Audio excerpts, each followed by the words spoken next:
Good morning. Good morning. Wow, so wonderful to see all of you here. This is really a moment I've been waiting for, well, for a very long time. You can say in a way for decades, years. I don't know how many of you listen to Joe Osteen on the radio when you're driving. Yes, I see. And as you may know, he always likes to start his talks with a little funny story, a little joke. And the feedback that I've been given, I belong to a Toastmasters club, and the feedback is that I tend to be really serious. My talks are serious, and the feedback is you could add a little humor. And oh my word, that's very hard for me. But I thought I would tell you a very short story, and it's true. And if it's not funny, please laugh. Anyway, this was a couple of years ago. I was at a very small event, and we were asked to each person stand up, introduce ourselves, and say a little bit about ourselves. So when it was my turn, I stood up and shouted, "Hello everybody, I'm Dinah from China." And I have no idea where that came from. Really, I had never ever uttered those words before. It just sort of came out of my mouth. And but I realized, it's not a bad way to introduce myself. And it really helps people to remember my name. So I do use that now from time to time. Hope you remember my name. How many of you have a dream right now? Wow, that's wonderful. I think that's all of you. Really? Because I was going to say then, if you didn't raise your hand, how many of you ever had a dream? In case you're in between dreams. That happens right now. And then if I thought, if you've never dreamed, I guess that's not this crowd, I'm so glad.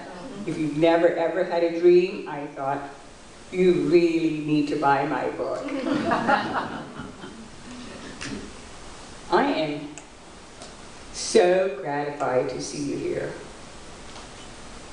By being here, you're helping me to realize a dream that I've had for a really, really long time. And it's a dream that I almost let die. When I think about that, that's so scary. That this dream of writing a book is something I've had for years. I could even say decades. If you were to ask me how long, I really couldn't tell you. But I do know it's been more than 30 years. I remember when I first started out working in the corporate world, we would have, sometimes personality tests or self-assessments. And I remember always writing down as a life, you can say goal, I guess maybe I didn't call it a dream at that time, to be an author. You have to excuse me, I am not crying yet, but all that crying before I got on stage. Yeah. So, that's what happened. And so I know I've had this dream for over 30 years, but it was on the back burner. I was so busy with my career during the corporate years, climbing the corporate ladder, and didn't even think about this dream for most of those years. In those days, I was in international business development and did a lot of traveling to Asia, to Europe. In those days, I didn't think I had time for friendships. That's how sad that was, let alone write a book. But it was back there, in the back burner, the back of my head, all these years. And, I think a real dream never dies. It just sort of stays in the background, and once in a while it gives you a little, as Reverend Karen said in her service last week, give you a little nudge. kind of like, okay, I'm still here. And then we, of course, we're busy with our day-to-day life. But once, I think sometimes it will whack you on the head and say, my goodness, I'm still here. I've been waiting all these years and decades. I think that's what happened to me. I remember this so well. I had been living in Beijing. I went there after I, quote unquote, retired from the corporate world. And I had moved back. After a decade in Beijing, it felt like it was time to come home. So I was back here. And this was shortly after I got back. I remember it so well.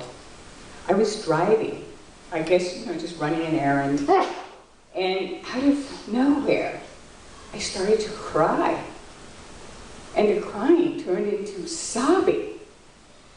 And I was sobbing so hard, I could barely see the road.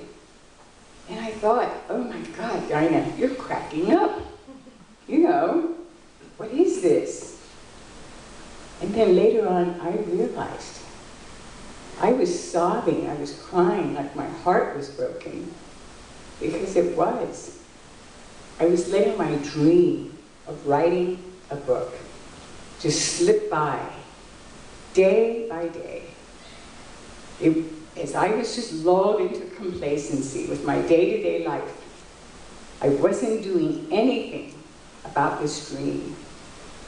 And I just knew. That was my wake-up call. I knew then I had to. No matter what, no matter how long it takes, no matter what else I do with my time on this earth, I had to write my book. Now, I had no idea what book at that time. Truly, that was part of my conundrum. What am I going to write about? I want to write a book, but what am I going to write about? That was quite a process. And this was towards the end of 2011.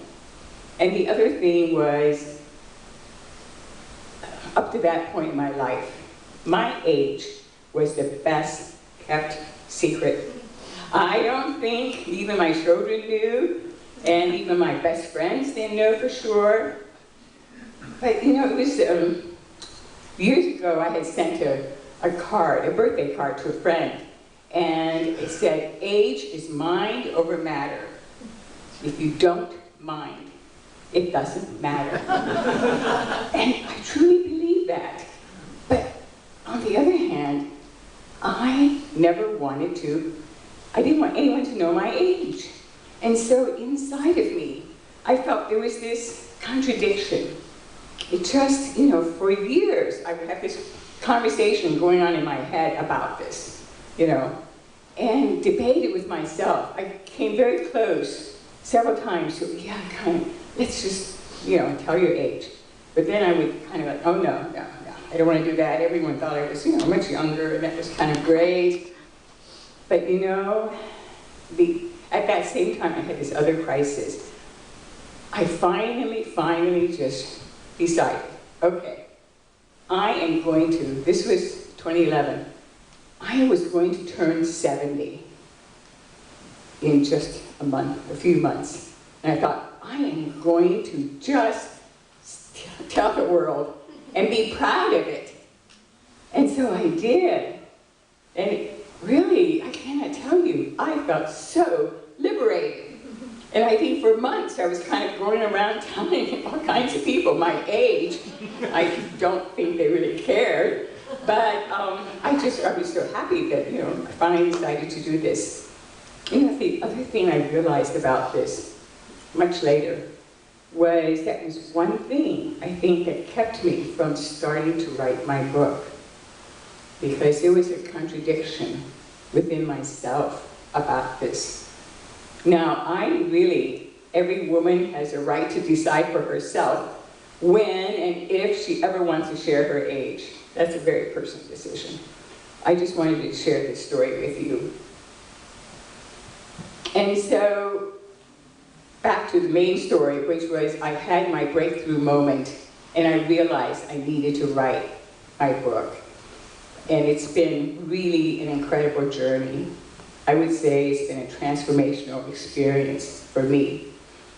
And the lesson I would like to share with you, one lesson, is to listen to your heart. To listen to your heart. I would say of all the many, many lessons I've learned in my 7 decades, the overarching lesson, I realize now, is to listen to your heart. Now, and I have to do this, because I have to get some water. I forgot to do this before. And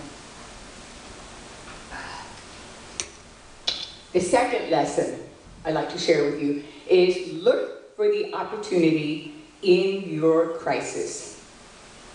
Now, in Chinese, almost every word has 2 characters. And each character has its own meaning. And this is why the Chinese language is so rich. Because think of the thousands and thousands of combinations you have. And it's really hard sometimes to translate a Chinese word or phrase into English because it's hard to capture that subtlety, the depth. And in Chinese, the word for crisis is wei ji. All right, got some water on there. Okay. Wei ji. Wei is danger. Ji is opportunity. So danger plus opportunity is crisis. And you know, way back when we were afraid of lions and bears, there's the danger. I would say in the modern world, it's often fear. Fear. And so when this happens, if you're having, and it doesn't have to be a crisis, it could just be a problem, an issue. The thing is to remember to look for the opportunity. And in my own life, I would say the best example of this is what happened.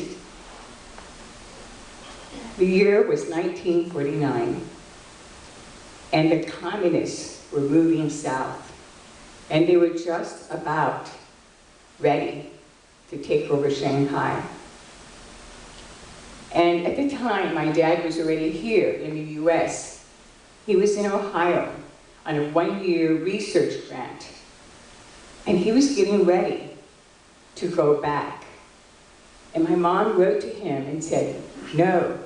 She said, stay in America. I will find a way to get the children and myself out. Now, there was my older sister, my younger brother, and myself. And I had no idea how she thought she was going to get herself and 3 small children out. It was chaotic in Shanghai. Everyone wanted to escape. People were escaping to Taiwan, to Hong Kong, to, you know, some to Australia, to Europe. We did have some gold. That always helps, physical gold. And we had some connections. But a lot of people had gold and had connections. I believe it was my mom's courage and her determination that enabled us to get onto that last boat leaving Shanghai. And it was a very small boat, and it was very, very overloaded. And halfway, well, we were lucky, the 4 of us. We had a bunk, 1 bunk. So we would take turns sleeping. And it was the upper bunk. So we had a porthole. And we could have some fresh air. And I got very sick on that trip. I had high fever. And of course, there was no medication. I remember thinking years later, why don't I remember more about the trip? And then I remember, oh yes, I was very sick. That's why. Halfway through this journey, we had a very bad storm, and everyone had to throw their 1 small piece of luggage. That's all each person, each family we had one small piece of luggage. Everyone had to throw that overboard so that our boat wouldn't capsize. And we finally made it safely to Hong Kong. And it was really quite a journey. And I thank God, ever since I was little, that we were able to escape and come to the US. And I've always been so proud, ever since I was very little, to be both Chinese and American. Just such a blessing. And so for us, it was real physical danger. But my mom focused on the opportunity and her dream of coming to America, which to her represented freedom and liberty. She loved this country. Her whole life, she just loved this country.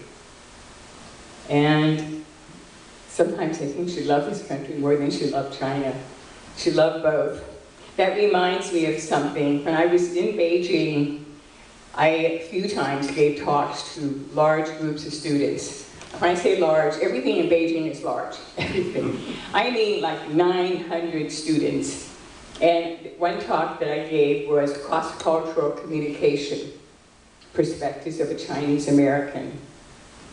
This was, I think, at the first talk that I gave. And after the talk, there was a Q&A.